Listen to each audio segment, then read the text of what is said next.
Veja, as universidades elas têm autonomia didático-científica, autonomia administrativa de gestão, mas elas se subordinam a uma lógica administrativa que legalmente está instituída, que fixa critérios claramente. Então, talvez a comparação fosse inoportuna, banana com banana, laranja com laranja. Não dá para comparar banana com laranja. Mas eu creio, Ju, que nós fazemos hoje, tem um instrumento, teria até a curiosidade de fazer uma apresentação para a equipe da Folha, uma apresentação detalhada, um instrumento, análise, que nós falamos da estrutura e funcionamento da gestão do esporte brasileiro, que nós temos trabalhado e vamos aplicar para todas as modalidades. Essa é uma novidade, que o Ministério do Esporte, veja, nós assumimos o erro, nós valorizávamos menos o estudo de modalidades e nos relacionávamos muito por cima, aéreamente, com o Comitê Olímpico, com o Comitê Paralímpico. Agora estamos organizando a nossa gestão por modalidades, não para intervir nas modalidades, mas para monitorar e avaliar se os planos que vamos combinar vão ser cumpridos. E nesse esforço se não for cumprido, eu chego lá. E nesse esforço de analisar as modalidades, nós colocamos, inclusive, se há reeleição ou não, para medir a qualidade da governança, se há publicidade quando da eleição, que você sabe determinados processos eleitorais que não se dão, se há liberdade de concorrência, ao mesmo tempo, se há trabalho de base sendo feito, se ligas funcionam, se há um trabalho de preparação de técnicos, de profissionais, de equipe multidisciplinar, se há participação em competições mundiais, pan-americanas, sul-americanas, etc. Porque nós não acreditamos que o problema está na reeleição do dirigente em si. Nós acreditamos que é preciso discutir o modelo de gestão. O modelo de gestão pode ser menos eficaz do que deveria ser. Isso não se restringe apenas à recondução do dirigente. É preciso mudar a cultura da gestão dessas organizações. Quando eu falo algo que parece óbvio, falar em plano de 4, 8, 12 anos, muitos aqui devem se perguntar, mas não tem? Não. A resposta é sim. Nós estamos propondo o seguinte, que tem um plano para ciclos olímpicos, com previsão de orçamentos, querendo ser sócios na busca para viabilizar o financiamento. Quando falamos de, enfim, transparência profissional, eu já falei aqui em demasia, não vou voltar a falar, então é mexer um pouco nessa cultura. Nós não queremos ser bedel de entidade esportiva. Nós não vamos intervir definitivamente. Agora, vai ter repercussão, que pode ter consequências políticas. Quem tem um orçamento X, se não cumprir meta, pode ter orçamento diminuído, como forma de alertar a essa entidade para que seu sistema possa cobrar o funcionamento das instituições. Porque intervir, como alguns desejam, infelizmente ou felizmente, pela regra do Brasil, não é possível que seja feito. É preciso haver persuasão. Nós acreditamos na persuasão. Nós não intervimos no Comitê Olímpico Brasileiro. Você conhece o debate feito sobre ter metas, e você conhece a declaração do presidente do Comitê Olímpico Brasileiro. Não foi preciso intervir, mas foi preciso fazer um debate político, uma persuasão, tentar apontar, aprender com as críticas que também eles têm ao nosso trabalho e chegar em passos que o esporte tem dado. Aproveitando está claro, depois das 2 últimas semanas, está claro o posicionamento do Ministério em relação ao Comitê Olímpico Brasileiro. Eu acho que a gente até usou a palavra intervenção de uma maneira figurada, né? Provocativa. Mas está claro a disposição, digamos assim, do Ministério do Esporte em regular, ou pelo menos indicar o caminho para as modalidades olímpicas. Pergunto como no começo da gestão Lula, e aí eu me lembro da lei do Estatuto Torcedor, se há tal disposição também em relação ao futebol, que é um caso evidentemente completamente diferente das modalidades olímpicas, mais complicado, já que o futebol prescinde do recurso público, pelo menos diretamente. Não digo, claro, não há como intervir, mas leis como o Estatuto Torcedor, a lei do esporte, que ainda não saiu ali do campo de planos, de legislativo e tal. Não sei se isso é uma meta também do governo. Ou deveria ser? Maria, eu falo desse assunto muito à vontade, porque é uma iniciativa legislativa ligada ao futebol que não foi do governo do presidente Lula. Foi uma iniciativa no final do governo do presidente Fernando Henrique Cardoso. Salvo engano, ele esperou passar a eleição para tomar coragem ia editar algumas medidas provisórias que tiveram impacto no mundo do futebol, mas medidas muito boas. Tanto a lei de moralização quanto o Estatuto do Torcedor foram medidas importantes que foram aprovadas no começo do governo do presidente Lula pelo Congresso Nacional, sancionadas e têm crescentemente sido aplicadas. A lei de moralização, por exemplo, foi um parto para nós padronizarmos o balancete dos clubes. Ministro, só posso trazer mais uma correção histórica? Foi durante a Copa da Alemanha que ele fez essas duas medidas provisórias. Tanto que o presidente Ricardo Teixeira não quis descer em Brasília. Como o senhor bem sabe, foi um perereco para que o avião descesse em Brasília, porque o presidente da CBF estava magoado com o presidente Fernando Henrique Cardoso. Dito isso, para deixar bem claro que eu acho que não se avançou, a não ser no campo legislativo, rigorosamente 1 metro nos 8 anos de Fernando Henrique Cardoso. Minha solidariedade à crítica do Juca ao governo Fernando Henrique Cardoso. Total, subscrevo a sua observação final. Dito isso, eu também sei que o Vampeta foi muito importante para que pousasse o avião. Dizem que estava impossível lá em cima. Depois são 2002, né? Mas... 2002, a China, eu falei Alemanha, todo mundo entendeu.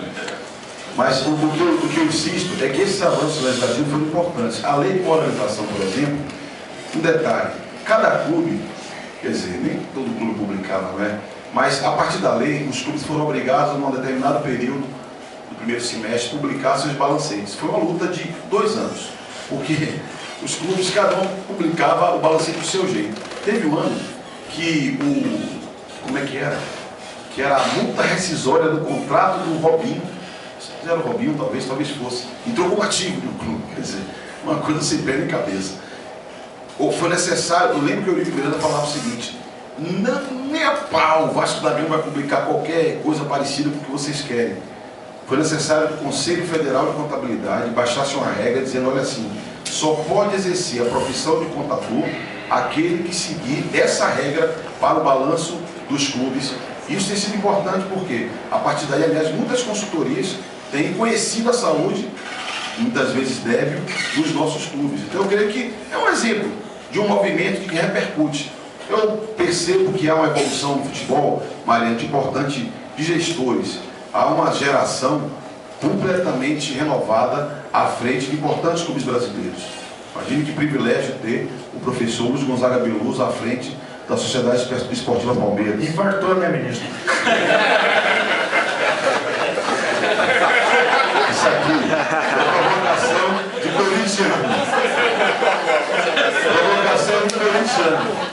Tem a nossa querida Patrícia Morim à frente do clube de uma enorme tradição como é o Flamengo, o André Sanches, que tem uma gestão que teve impactos fundamentais no marketing do Corinthians, para não falar do São Paulo, que aí é um velho conhecido pelas boas práticas na gestão do futebol do Brasil. O Santos agora com o Luiz Álvaro.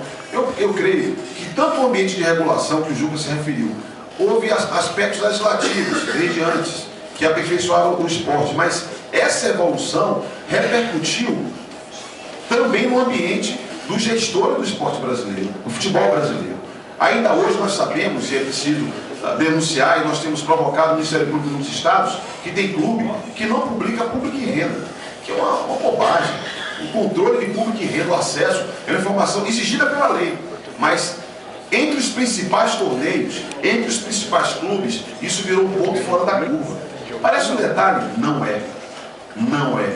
Antigamente, quem gosta de futebol sabia que muitas vezes chegava no estádio e olhava assim, parece que hoje aqui a casa está cheia. Pode ter uns 15, 20 mil torcedores. Mas o borderou por vezes registrava 5, 6. Eu não estou falando de um passado tão remoto assim. Eu considero que isso é passos que nós damos, evolução, assim como o Estatuto do Torcedor, que foi modificado recentemente para endurecer o combate à violência em todos os estados. Isso é o que nós temos dado passos no sentido de dar mais conforto, segurança aos torcedores, e isso repercute também na gestão do futebol. A intervenção desejada ou imaginada, ela não virá. A intervenção se dará pela sociedade, pelos conselheiros, pelos sócios, pelos incomodados ou desmandos que hajam nos clubes. Ministro, o senhor fez uma crítica grave, ácida, ao ex-prefeito do Rio, César Maia, cassado pelas urnas, felizmente. No entanto, quando nós criticávamos, nós, imprensa independente, livre, estou de plena acordo, temos imprensa livre no Brasil. É bom, hein? Isso também, né? É bom, é bom. Eu tenho escrito isso. Eu não entro em paranoias. Quando nós dizíamos isso durante o andamento das obras para o PAN 2007 e criticávamos, não era essa a posição do Ministério do Esporte. Razão pela qual eu sempre fico desconfiado, porque depois, quando o senhor vem à luz e diz, olha, de fato, a condução dos Jogos Pan-Americanos foi um fracasso, nos ensinou muitas coisas e tal, que nós aplicaremos agora nos novos empreendimentos. Eu até acredito na boa vontade de ter aprendido e aplicado nos novos empreendimentos.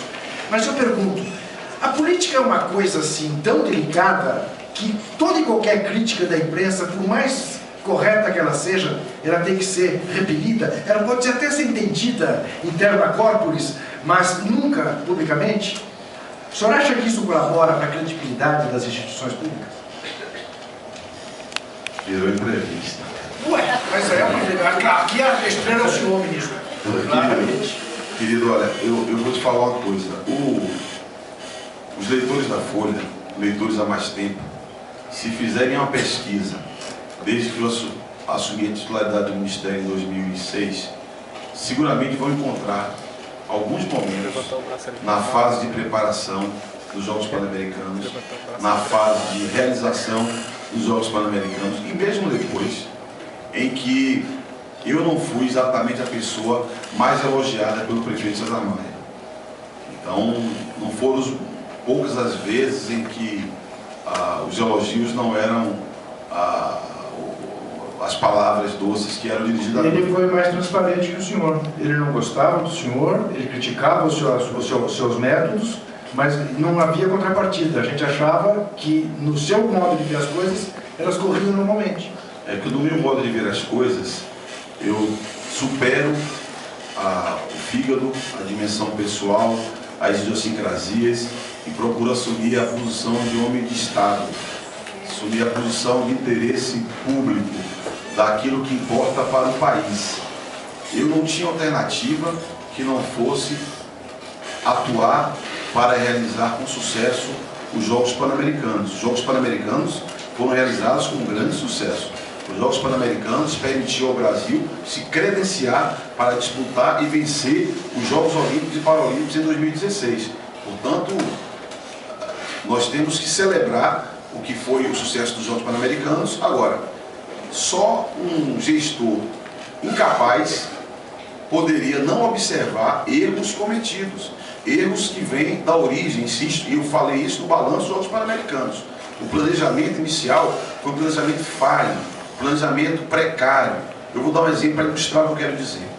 Você pegar o planejamento dos Jogos Pan-Americanos para a área de segurança, e falando do Rio de Janeiro, do ano de 2001, estamos falando do ano 2001, não é 2010, se previa 13 milhões de reais para a segurança patrimonial das instalações esportivas, ou seja, contratar vigilância privada para cobrir as portarias das entradas dos locais de competição. Não é possível que 10 mil visitantes internacionais que estejam no Brasil, que vão competir e vão circular na cidade, porque tem atletas que disputou durante 1, 2, 3 dias e ficam uma semana a mais no país, e vai andar no Rio inteiro, e nós não teremos uma operação que reúna todo o Rio de Janeiro, que cuide de infraestrutura crítica, que deixe legado, que tenha central de comando e controle. É um exemplo clássico, para mim clássico, de uma insuficiência de um tema. Poderia aqui, não vou cansá-los, citando vários outros. Agora, Juca, não me caberia ficar no calor da preparação do evento, trocando farpas. Trocando farpas com quem quer que seja. Me cabia, eu procuro ser atento. Graças a Deus, como dizem os chineses, nós temos 2 ouvidos e uma boca, ou seja, é importante usá-los para ouvir bem. Eu procuro ficar atento às críticas para corrigir os erros, como a de fazer o planejamento mais adequado, como a de ter mais transparência no processo, que foram críticas feitas, na minha opinião, corretas. Por que eu venho ao debate? É porque eu não vou aceitar que aconteça, enquanto eu estiver à frente desse projeto, que aconteceu no Pan-Americano, que de repente virou geni, virou a causa de todos os problemas, sendo que uma série de potenciais, de ganhos, de conquistas que o país teve, ficaram sombreados em função de um debate público um pouco travado. Então eu creio que é necessário aprender dos erros, estamos tentando trabalhar nesse sentido para ter uma melhor gestão desses novos projetos.